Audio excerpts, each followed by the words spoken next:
Les récentes négociations de paix au Soudan bloquées par le SPLMN. C'est du moins ce qu'affirment les autorités soudanaises. Elles ont accusé samedi les rebelles du Mouvement populaire de libération du Soudan d'avoir provoqué l'échec des dernières discussions qui devaient mettre fin aux hostilités entre les deux parties dans l'état du Nil bleu, celui du Sud Kordofan et dans la région du Darfour. Principal point d'achoppement, un différend lié à la trajectoire de l'aide humanitaire devant être acheminée dans les régions en conflit.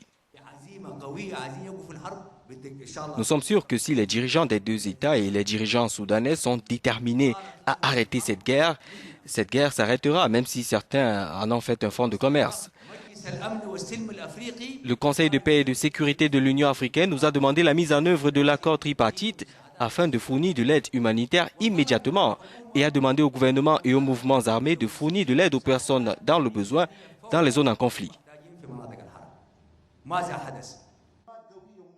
Pour rappel, des pourparlers pour une trêve dans ces trois régions ont eu lieu il y a plus d'une semaine à Addis Abeba. Ces discussions sont intervenues après que les trois plus importants groupes rebelles du pays ont signé une feuille de route sous l'égide de l'UA pour mettre fin à des années de conflit. Les tensions entre le régime du président Omar el-Béchir et les ethnies minoritaires ont déjà fait des dizaines de milliers de morts dans ces régions.